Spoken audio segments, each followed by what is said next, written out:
Welcome to episode 31 of Chats. I'm Corbin. And I'm Sarah. Yes, welcome back to another episode of Chats. This is on schedule, as planned, thankfully. Yay, us! I know.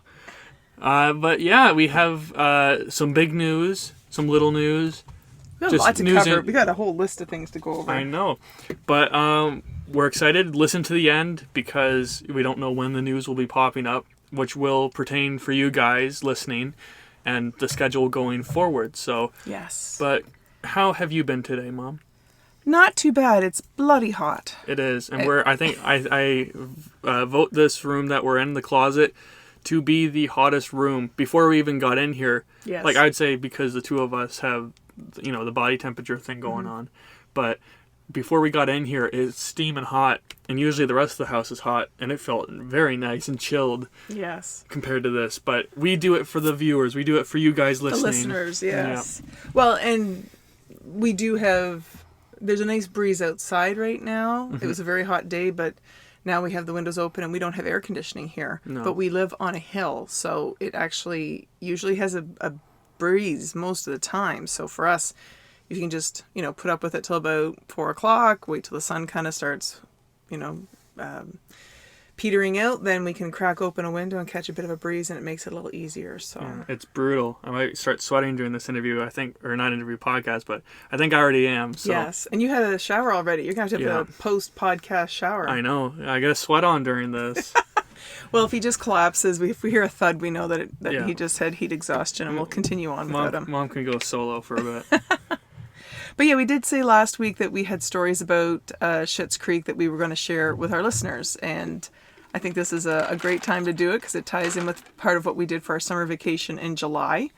And it was actually Corbin's idea to do this, so maybe you can explain where the idea came from. Well, we've already made a whole episode on Schitt's Creek, but we're huge fans of the show. It's a Canadian film show with Canadian talent in it. And so I've been wanting to go to these locations because we live fairly close to them. Yeah.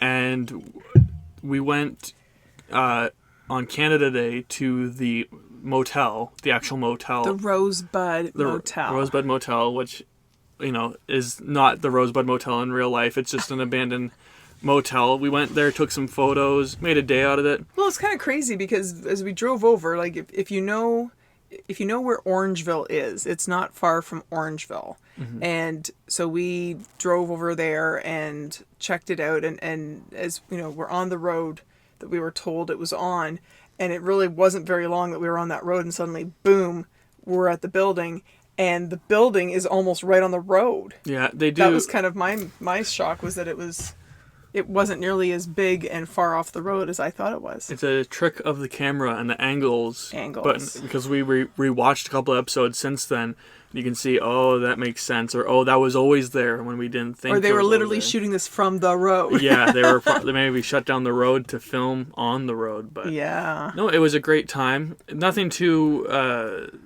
exciting happened there. We take pictures. Yeah. Got in front of the different rooms. We looked in the windows, and it's completely different. I had a very sneaking suspicion that it was on a set, on the internal shots. Yeah. But I thought they may have taken inspiration of the actual building for the set. Yeah. None at all. It looked completely different from what we could see. They had most of the windows. But the color of it, like how they had the bricks painted, it's still painted. Yeah, and they had the numbers on the Rose's rooms still there. The rest of the room numbers have been torn off for a while, but the Rose's 2 rooms side by side, they were still intact, almost like a nod to the show. They're still there. Yeah. And it's a busy enough road, so I can imagine it must have been quite a headache for the producers and the crew to shoot that without it interfering or having to shut down that road on a regular basis. I think they may have shut it down. And thinking like there's houses in the area too, so if you lived on that road, you probably were impacted by the filming. Yeah. So seeing all these famous people outside of your house. Yeah.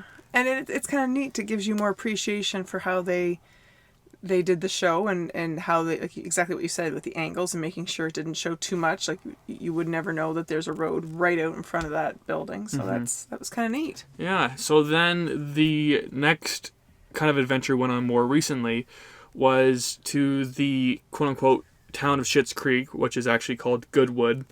which is over by Uxbridge, if you know where Uxbridge is. So that's well past Orangeville. This is more northeast of Toronto.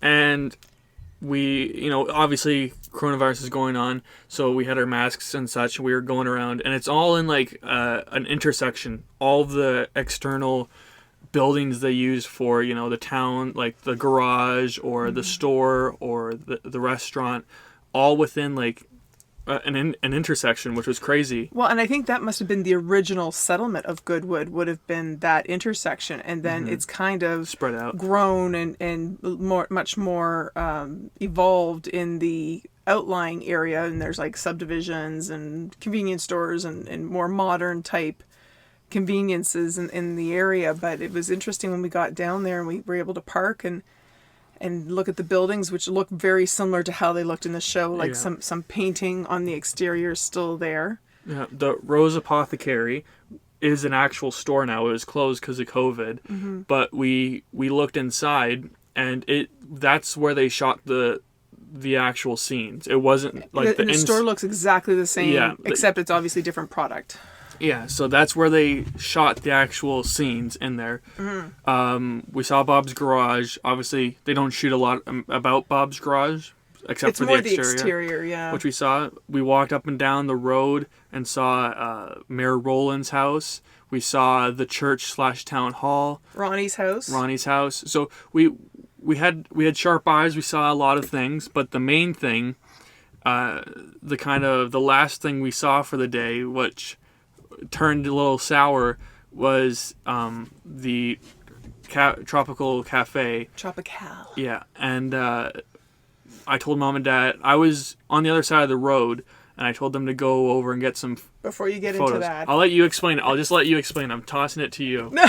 Yeah, I'm tossing it to you. It was just that we noticed that there were signs when we first got there in the windows that were saying like, private property and weird things, and we noticed that there were people moving in the windows, but we didn't think too much of it, right? I said we shouldn't take photos.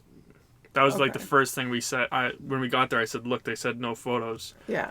And then we went for lunch, and the lunch was great, and they had photos of the cast in there, and it was kind of cute to see that you can tell that the cast and the crew was probably at that cafe quite a bit. Well, they had autographs and photos of the cast and Eugene Levy and all of them. It was neat. And then as we left, we were like, okay, it's time to go, but we wanted to make sure we got the last building. And? You're the story. I'm the story. Well, so your dad and I kind of were heading toward the building, and we were still in the middle of the street, and we could hear a voice yelling at us from the second story window saying we were trespassing and stay off the property and blah, blah, blah. And we said, no, we understand. We're not coming on the property. We're just, the street. We just wanted the angle. Corbin had said that he wanted to be able to get Bob's as well as the cafe in the shot. So we were going to have to stand out in the street. And all of a sudden, things just went crazy. We had the lady yelling at us from the upper window. Then suddenly there was a man at the lower level, like a side door to the apartment upstairs, like at ground level. He starts yelling and swearing at us. And we were like, whoa, like, hang on. We're we're not trespassing. Like, we're just, trying. And we actually weren't going to get a full-on shot of their building. Like anyone of them in the photo. No. And then it kind of turned into this thing where the lady was yelling that she had a compromised immune system and that we were bringing our germs to her. And we said, no, we're wearing masks. We're respecting distances. Everything's fine. And like I say, it just went from bad to worse as far as them yelling and screaming, which was really too bad because everything up until that point had been great. And we'd even talked about the fact that it would be neat for them, the town or whoever, to take over one of the buildings and have it be a tribute or like a souvenir shop of sorts for Schitt's Creek. Yeah, it makes sense. They would get, because there was other people. It's not like, we haven't described it well, but we weren't the only people walking around this town taking photos. No. There were at least, I'd say, 5 groups of people, individual groups of people. Like couples or 2 families, or 3. taking photos. So there is, and this was on like a Monday, like it wasn't a weekend or anything, so I could No. only imagine how busy it gets. So when these people start yelling and stuff, we did, like, I just barely got a quick photo, and it was just, like, what, it sounds a little rude, but what do you expect when you, like, do you not know that this was a building of a popular TV show that's, like, multi-award winning, beloved worldwide, it's everywhere? Do you not expect that? But on the other hand, it's like, I would understand they'd be upset if we were on their property. We weren't even on the sidewalk. We were still in the street. Yeah, mom and dad weren't even on the sidewalk, which is technically not their property. No, it's not their property at all. And they were yelling, screaming, making a whole fuss. It was ridiculous. It was absolutely ridiculous. So if they're listening, shame on you. Shame on you. And I could see if it was just like you say, if there was some damage being done, like because I noticed on the apothecary building, people have etched their names into the brick, which okay, I get why people do it. I'm not a fan. We didn't do it, but I can see why people do it. But we didn't damage this building. We weren't, threatening them. They were not outside with us coming toward them. No. I think it's simply a case of they're fed up with the tourist attraction feel of the building that they live in, and they're taking it out on us. It was on us that day. So it was later on in the afternoon, so maybe they had some other people in the morning ruin their day. And they could have had some real ignorant people. Like, in their defense, maybe there were people that were up on their lawn or, standing and touching the building, and that was never our intent, and we tried to say that we would just want to stand where we were and get the picture, and it kind of took the glow off that moment, but in hindsight, we had a great day. It was a great day. It was a great very day. fun, exciting. That was just a little spice on top of the oregano. Yeah. But that kind of leads into the next thought I had for this episode was, I think that's kind of indicative of what's happening right now. We're seeing some people who are having pandemic fatigue, which we've talked about a lot in our house, where it's like, you know what, I've given up. I don't care anymore. I don't want to worry about this. I don't want to wear the mask. I want to go see my friends. Or another version of it is depression. I'm not wanting to go out. Not wanting to get up and go in the morning, that type of thing. So I kind of look at that and I think, well, on one hand, I understand why those people feel the way they did, but then, again, we weren't posing any threat, so it's kind of hard to reconcile those. But we also have a lot of people that are just saying, yeah, our numbers are low in the whole province and in our area. And people are saying, hey, yeah, let's do some stuff. And I've had a couple people reach out to me and say, hey, let's do this or let's do that. And it's ironic because I noticed the other day in all the information that's coming out about, COVID response, low risk behaviors, mid risk, moderate risk, and then high risk behaviors. And anything that was in moderate risk was stuff that I had no interest in doing. So apparently I'm living in the low risk category. So, if you're trying to get me to go out, to a restaurant on a patio, it's not happening for me just yet. I'm not quite there. Yeah. I hear a lot of people, on Twitter and social media where they're saying we aren't going to have a lot of friends after this because a lot of people they're friends with are doing whack stuff right now where they're not paying attention or they're not being careful or they're just going on just blatantly not following the rules and regulations. So they think they're going to lose friends because their friends have made bad choices, or they're going to lose friends because their friends are going to see that they're playing by the rules? No, they're going to ditch the friends, and I don't blame them. I think if you're not following I hate people who say rules are meant to be broken, because that's just not true. Yeah. Rules weren't made to be broken, they were made to be followed. Some rules, aren't the best. Sure. This is life or death, and it shouldn't have to be you have a compromised family member or you personally or someone personally who gets the virus. That shouldn't be the push you need. I feel bad for the politicians in Canada, at least, who keep saying the same crap they've been saying since frickin' March. Where just stay at home, don't do stupid stuff, and people aren't listening.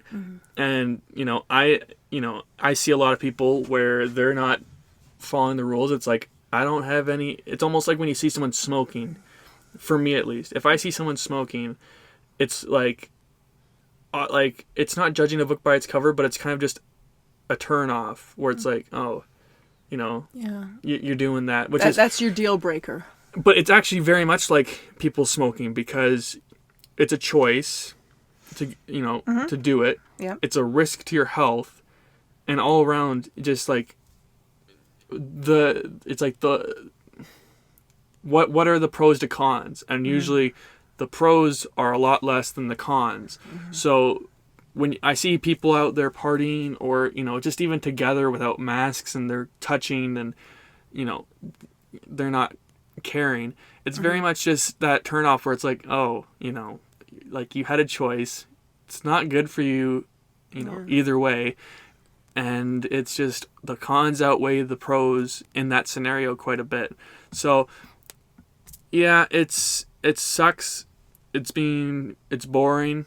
But however, I have taken this, and I know another friend who has been, following the rules, and we both said, you know what, this is a great time to improve ourselves. I think I probably brought this up in the podcast last week, but just saying, like, this is a time where I'm reading a crap ton of books. I'm working out daily. I'm, listening to podcasts. I'm, doing things that will benefit me in the long run, whether this is a couple more months or whether it's a couple more years. When are you going to have this opportunity without distractions, without complications, to focus on yourself? And I mean, I'm saying that myself because, I mean, I'm not to the same extent you are, but I certainly have taken the opportunity to kind of, what do I want to do now? Or what's going to change in my life? Or how do I want to handle things? Sorry, guys, you're going to hear a lot of ice cubes and clanging because we're trying to keep hydrated in here. But you're absolutely right. And I think more people should look at this as an opportunity rather than a detriment. And even back to what you said about friends, I think it's going to be a really big thing when people look back and say, are you the type of person that could sacrifice and do what needed to be done at the time? Or are you someone that's like, well, the rules don't apply to me? Or were you the parent that said, oh, well, my kid should still have something special for prom or do something exciting with friends before they go to college, university? And you know what? If I've learned nothing else during this time, it's that I cannot judge someone else, whether it's a parent or just another woman, for the decisions they make. We all have to live with the decisions we make. People won't necessarily agree with what I'm doing. Yep. People might think maybe I'm overly cautious or far too reserved. That's my choice. Yep. And I'm trying really hard not to look negatively on people who are not taking the same path I am. That being said, I feel really good about how I sleep at night. And, as we've said as a family, we want to make sure that we're available. We have a lot of seniors in our family, and it's very important to us that we can be available to them. And I think that's going to be important in the coming weeks.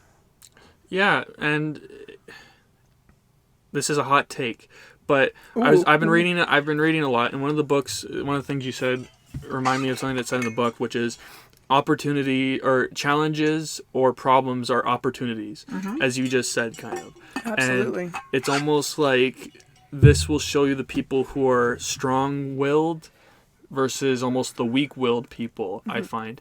Because sure, it takes a lot to, stay at home for a couple weeks. It takes a lot more? Staying home for a couple months. Staying home for over half a year. Yeah. And doing that. And I find, not trying to put myself on a pedestal, because I was one of those weak-willed people, as we talked about on the podcast at the very, very start. Early on. And I did a stupid thing once at the very start, and after that it clicked for me, and that's when I started, following the rules. But it sucks when you see people that, they're almost like in other situations before COVID, they were kind of like the sheep almost, where they would... I've never been the type of person to be a sheep, and I say that not, I have my ego checked and all that. Never been the type to fit into crowds or, fold under pressure or, peer pressure. You were never as concerned about what other people thought. No. And that's what tends to happen when you say sheep, but it's people that feel that need that they have to conform. Yeah. Right?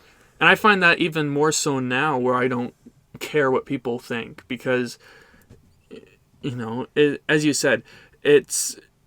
If you care what people think, you care about... Almost like, it's hard to explain, but what you said about people you don't like care. Judge them. You don't judge them or anything like that. It's almost the same thing. Is that if I care about someone else, what they think of me, it's almost the same as judging and worrying about them so much. You're worrying about someone else, and that's the opposite of what I'm trying to do right now, which is focus on me, focus on being a complete badass. Not there yet, but working on it. But sorry. And there's a time too to question rules. Like I'm not. I consider myself more of a rule follower. I think there's times where you can sit there and say, "Wait a minute, I question the validity of this rule or regulation." But I think with the topic that we're looking at, there's enough there to justify why it's in everyone's best interest. And for the most part, Canada, Ontario, we're doing well. Yeah. We're on the up and up, knock on wood. Yeah. We just don't want to see.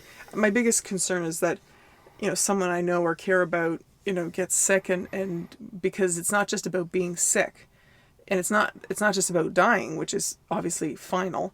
It's the fact that they don't know what the long-term effects could be. So, using you as an example, healthy, vital young man, your outcome could be minor, or you could end up in a completely different health situation for the rest of your life. It could come in 50 years. They can't, maybe they or can't you see live it. with it from now until you're 50. Yeah. That's, and they just don't know enough about it. And I know some people are fairly frustrated that some of that information is changing, but with the nature of this disease, there's just not enough known. They're learning as they go, and I give all those people all the credit for putting up with that, putting up with the situation, putting up with us, going even though there's people that deny it even exists, and thank them so much for what they do. I don't give any validity to the people who complain about why don't we know this much, because those are probably the same people who are out there not wearing masks, doing whatever they want, not following the rules,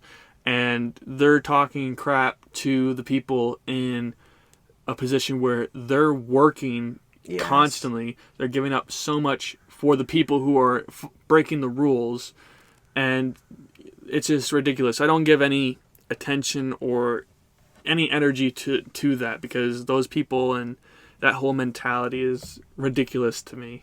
That's where I feel bad too, because at the beginning the energy was high and we're all in this together, and there's special TV shows with celebrities and like posting stuff saying thank you, Yes. frontline workers. Now people couldn't give a shit about frontline workers. They couldn't care. In their actions, it's how it seems, for sure. I haven't seen a lot of posts in a while either, But I also think people that are having to work, and I'm thinking retail right now. People they're having to deal with the people who don't want to wear masks. They're dealing with the people who are wearing masks that are unhappy about wearing masks. There's a lot of stress out there, and there's no end in sight at this point. I just hope people can get some perspective and realize it's a greater good that we're shooting for. And as we said earlier, to make a silver lining in this, when will you ever have a chance to stay at home? I know people are busy because stuff's we've obviously been working throughout all of this, but when will you have a chance to say, I've had all this free time, all of this time we had, and to look back and think you continued living your regular life. So when regular life comes back, it's just same old. I think it's an opportunity. If you look at it, it's all a mindset, so. Absolutely. And it's funny because we started this podcast last fall, right after you came home from college. When you pulled out of college. Yeah. And dropped out of college. Okay. I didn't pull out. For when anybody, if anyone's not familiar with that story, you can go right back to the beginning. We go over it in our first couple of episodes as far as what Corbin was up to and what happened at that time. It was you brought that up to me while I was at college. The fact about we should do a podcast, we should do this and that. I was like, because we had such great conversations in the car. Yeah, and but to give a short summary for people who maybe don't have the time, which most people do, to go back and listen to our first episode. I went for a program in the summer for graphic design. Did not like it. was not what we thought it was. And at the end of the day, I had to really look into myself and do a self-reflection and say, am I happy? And I was a resounding no. And another thing to put in there, I don't know if this will come up, but I also had a broken toe and a very messed up knee that just recently got completely healed. So that was also a prominent factor in that as well. So, so the toe took 8 weeks to heal. Yes. And the knee took 8 months.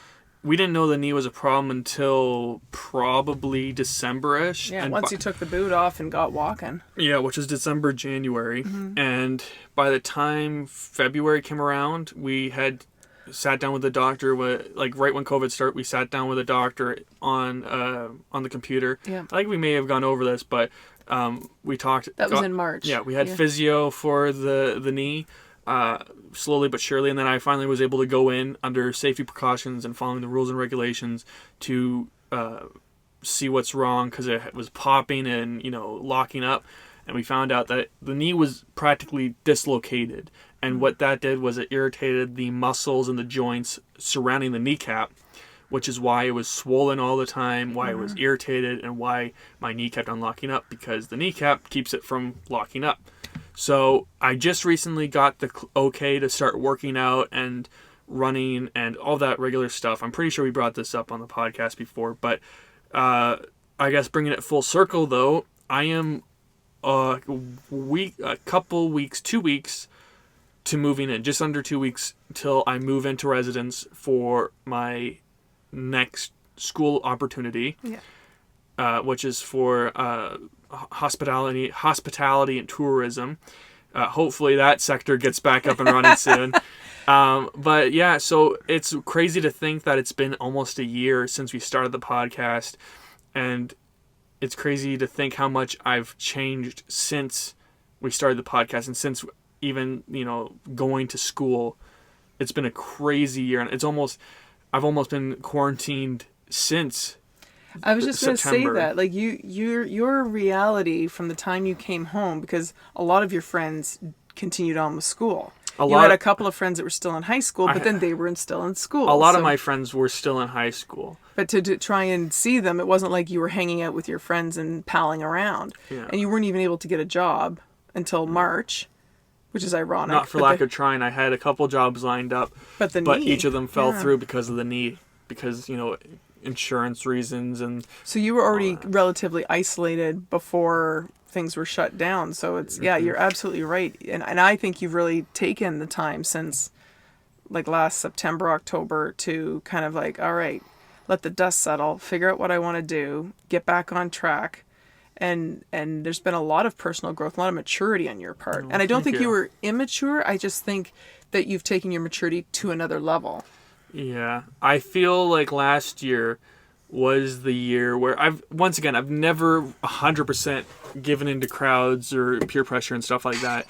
But last year, this is gonna sound weird, but I've been reading a lot about it, been researching a lot about it, and I feel like this has been very prominent in my life and a part of the self-reflection. But I've never been one to fit in, or not to fit in, but fold under pressure and stuff like that. However, last year my ego was huge. I agree. I don't think I matured more, but I think my ego last year, being a grade 13, having a girlfriend, having all these friends, going having all this, I was in great physical condition. I was making money at my job. I had a school lined up. I was healthy social life. Healthy social life. I was rarely at home. Mm-hmm. And if I did, obviously I'd come home at night, but mom and dad would be asleep because I'd come home at midnight every night.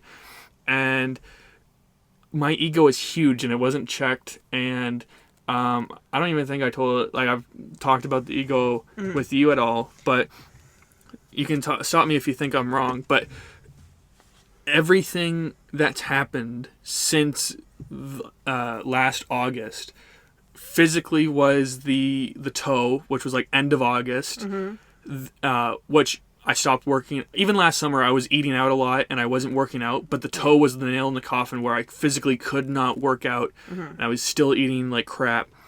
And then I go into school, and I'm not seeing any of my friends. You know, even the friends that didn't go or went to college, they're obviously in college, but I don't see, I'm thinking it constantly when I'm at school, what are they doing? You know, when can I see them next? You know, I wonder, you know, if they even care about me still. And then I go and I'm made like a couple new friends at school, but I was only there for 2 weeks, so I couldn't really make any friends worthwhile or lasting. And then so that's the mental side of things crumbling, and then the emotional side is, you know, is me finally coming home, and being happy that I left. I never 1 second regretted that decision, still to this day, of leaving or dropping out of college at that time at all. But some of the repercussions, like having to go up on stage at my school's commencement, that was tough because I would stand on the stage. I hadn't told my art teacher yet that I had dropped out, and she loved that I was going into the arts and that I was getting an award for being an artist. And I had to stand on the stage and smile and nod to all these people as she said I was going to art school and I was being an artist and I was going to, you know, keep the spark alive. That was one of the toughest things. But the reason why I got up there was because little parts of the ego was starting to be chipped away. If I had the ego I had before going to school and breaking my toe and all that, I wouldn't have gone up on that stage in that case. But what did she say to you afterwards? Because you actually went back to her to have a conversation about whether or not you felt you should keep that award. And what did she say to you? From what I remember, the thing that stuck with me the most was that no matter what profession I got into, I would use my creative and artistic ability in it and thrive because of that. And she said, just because of that, I deserved it, and also the hard work I put into the actual high school classes. And she felt that you would always come back to your art. So that's why she felt moving forward it would still be a part of your life, which I thought was a very beautiful way to look at it, because it wasn't just a case of you did well in school and therefore you should be recognized for it. It's like, this is a recognition of your journey as an artist, because you did improve quite a bit in school and you had walked away from it at one point, and she was so happy to see you come back and not just pick up where you left off, but take your creativity to another level. So yeah, I agree with you, but I also think that there's another lesson here. Well, hold on, I'm not sorry. done. So that was tough, but I stayed at home alone. Obviously, mom and dad were at work, but I was at home alone day in and day out from September all the way till quarantine started, because mom and dad had come home at that point to work from home. But every day I would lose more and more touch with the friends I used to have, and I wouldn't talk to them as much. And obviously, you know, I was very oblivious to that, but like most people don't have their friends from high school. You maybe have one or two, but you know, most of them are just people you have on social media. And these people, it's almost like as soon as I got home, I just wasn't there. Like I was never really included in anything, which I not heard about or anything like that, but it kind of showed that things were moving on, and that was something that, you know, really struck home with me. And that also hit the ego a bit too. You know, everyone used to know me, everyone, you know, all this stuff, you know, not anymore. Like I'm an old hermit living at home with a hovel at this point. And then with quarantine, the last bit of freedom I had almost in my mind, not to sound all, you know, American up in here, but the last little bit of freedom in my mind was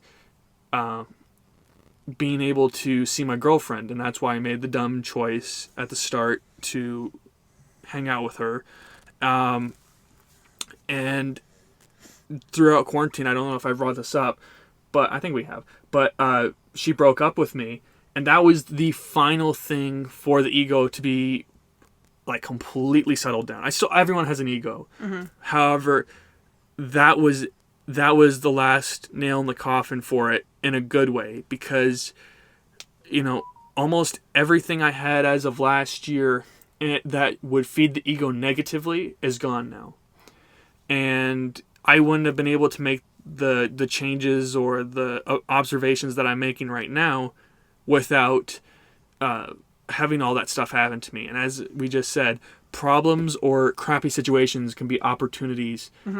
Not just opportunities to grow and learn, but opportunities in general. But it's been an interesting year. It's been a great year, and I've been able to recover emotionally, physically, mentally, especially with this time given, and I'm very lucky to have family to help, back me up, and to have, such a great opportunity to be working right now. And yeah, it's been great, but it's a lie to say your ego is gone, because everyone has an ego, but thankfully mine has been settled down to the point where, as a guy named David Goggins would say, he's like, you ain't shit, and that's it's true to a point, because I was one of those people who'd be like, I'd be looking on Instagram and I'd be looking at how many followers I had, how many likes I had. I can't give a shit about that anymore.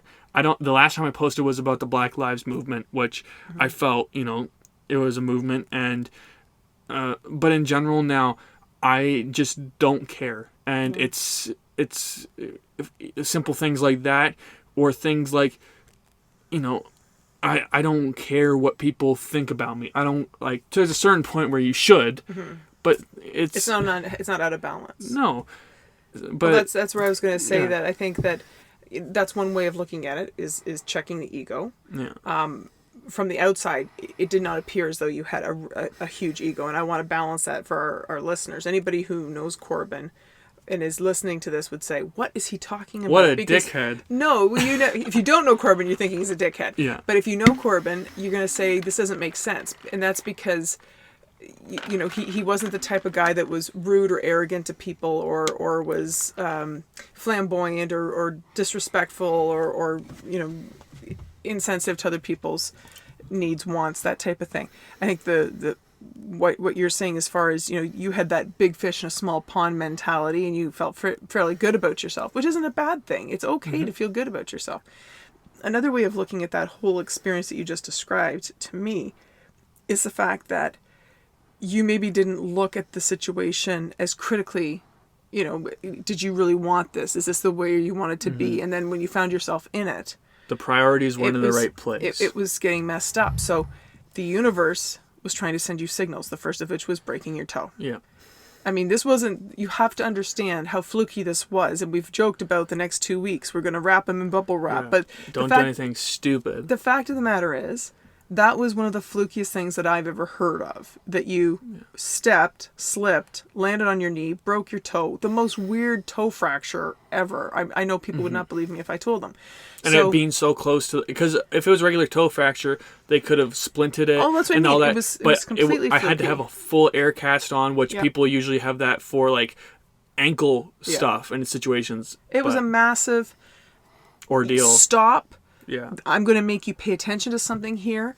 And then, when we took you to college and you realized that wasn't working, it was like, stop. This isn't working. And it brought you back to a place where you're like, okay, I need to really think about this. And even though we were completely supportive of you making the change and we wanted you to be happy, we were also pretty serious about the fact that, this is a big deal. You can't just, this isn't like dropping math in high school. This is a pretty significant decision. And we want you to do the work to get yourself ready to do it next year. Yeah. And you had said the same thing, that you definitely wanted to go to college, and here we are. So I think you're a little hard on yourself in that regard, because I think you were just maybe on the wrong track, and it was taking profound events to make you get back to where you needed to be. But exactly what you said, last year you were in a relationship, now you're single. You had all the friends, you were constantly on your phone connecting with people. Or constantly out, and now you're much more selective about who you're engaging with. And putting my energy into. I wasn't. And that's not to say you had great friends. Yeah. It's just that everybody's growing and changing and figuring out who they're going to be. So at this point, you had to grow and change and figure out who you're going to be. I wasn't as this, like, quote unquote spiritual. I find I've been, like, within the past month, I've gotten very spiritual with, like, energy and, like, these bracelets. I forget that you gave these to me as soon as we got out of college. Yes. As soon as we moved out of college, you gave me these. I can't imagine, like, every time I think of them, I can't imagine me not wearing them, because when I got them at first, I thought I liked it because it had sentimental value from colors that my grandfather used to wear. Yeah. But now it's like, these work. I think this one, rose gold or rose quartz, Yeah. I gave you beforehand, and I think the cat's eye I gave you beforehand. But these other ones, Well, this one was a replacement because the other one broke. yeah. But I'm just saying those ones you had first. But you understand now. You know, I tend to believe that crystals have energy that help us, and that doesn't mean that we're into voodoo or anything like that. No. It's just it's a supportive thing, just like essential oils and things like that. And we've noticed a difference, and it works for us. So I'm not going to complain. Before we leave this topic, there's two things I want to say. One thing was last year I thought I was very happy, and that was one of the reasons why I didn't pay attention to the signs, as you were saying. Mm-hmm. I thought I was happy. This was the Bee's Knees 2018. I said, best year of my life. 2019. Well, 2018 into 2019, feeding into 2019. Right. However, that was happiness that didn't last, and it would never have lasted. No matter what. The happiness I feel now, you can't measure happiness really, so it was dumb for me to say that was the happiest I had ever been. But the happiness I feel now is permanent, lasting happiness because that's just how it is, and it's a more internal happy as opposed to relying on external happy. Yes, I was focusing on materialistic things. Not saying I keep on coming off like I'm a full saint about I still buy stuff. I bought an Apple, like we talked about in the podcast. I bought a bunch of Apple stuff. Did it feel good? Yeah, but not as good as it felt as getting it last year, or not Apple stuff, but stuff in general. Last year I was, the blah blah blah like spend or wanting to spend. This year it's like I don't know. I'm content now. You're much more grounded, for yes. sure. And the other thing is don't get it twisted when it comes to me saying I've been quarantined and I learned so much within the past year. I had a tough ass year when I came back. Like, because people from the story I just told would think that seems like a pretty easy comeback story type thing. It wasn't. When I first came back for the first I'd say month, I literally did not do anything quote unquote fun that I would usually do. I would, as Mom said, I came back, I was serious about wanting to go back to school, and the first two things I did was look for a job and look for a future program. Yeah. And you can attest to this. Yeah, absolutely. Every time you came home, I was on the couch, on my laptop, only searching up that stuff, and I had a book like a couple pages full of information. And I went to job fairs, I went to many job interviews, I went and I searched up career or like future career options and stuff. Yep. I took it very seriously, so that was a lot of tough, hard work. And that's why it was easy for us to support you, because we knew you were taking it seriously, and it wasn't a flight of fancy that I'm going to bail on this. But that's also what we expected of you too, and I was glad to see that you embraced that. Yeah. And the other thing about it is not making it sound like sunshine and roses. Was I was a very angry person in 2019. And looking back at it now, like I wasn't angry like punching holes in the walls, but I was very quick with, short fused. I looked at things like, why did this happen to me almost?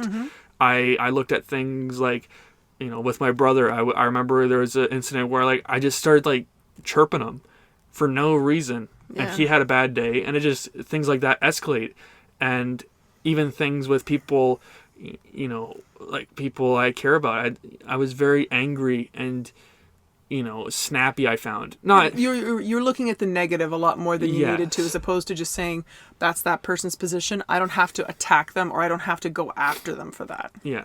I had a very victim mindset, and that was very foolish of me to have, because obviously I wasn't a victim, because everything I did, even the total extent, I had control over.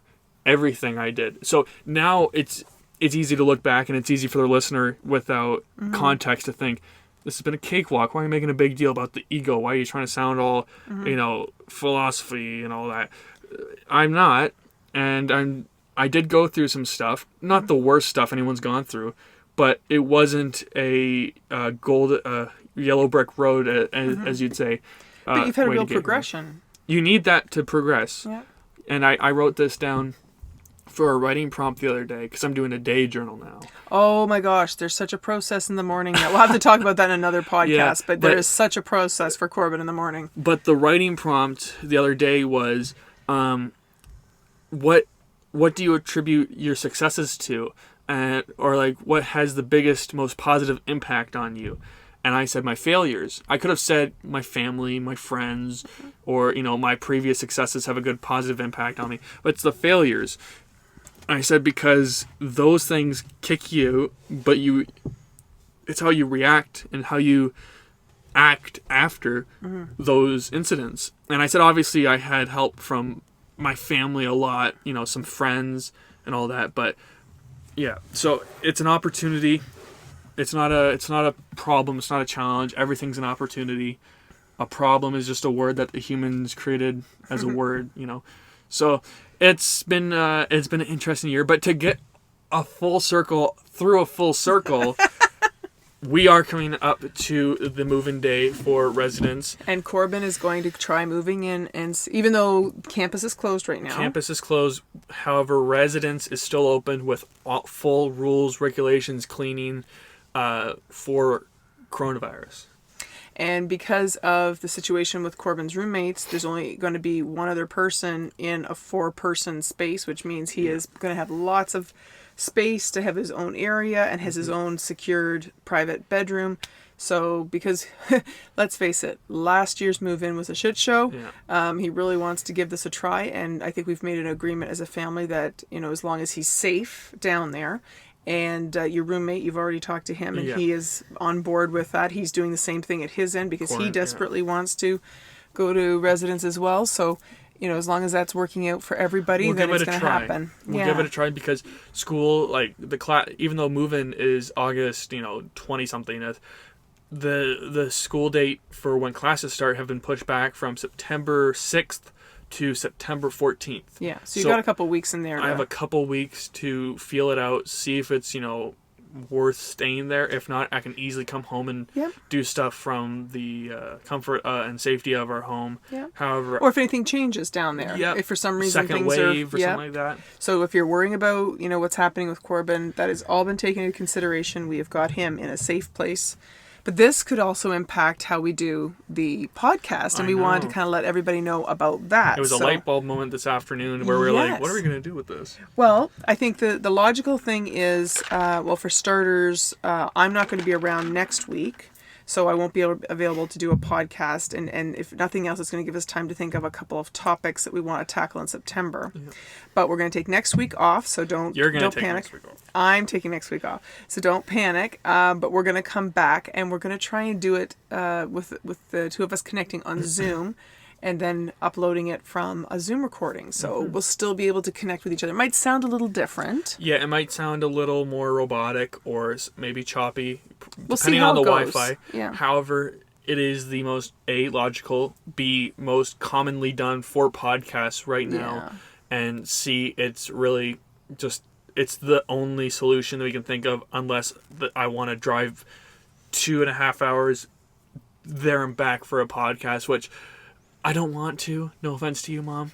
Well, no, it's not feasible right now. Like you say, it would be different if you end up moving back home, then we'll make it work. But for now, that's kind of our solution for this. So we hope that everybody is okay with how this evolves. We will hopefully, I don't know if you said this, but we will hopefully get another episode up before I move in, so it'll sound we could maybe do like this. Yeah. But maybe I'll do a solo episode next week. Oh, look at you. Maybe, who knows? Excellent.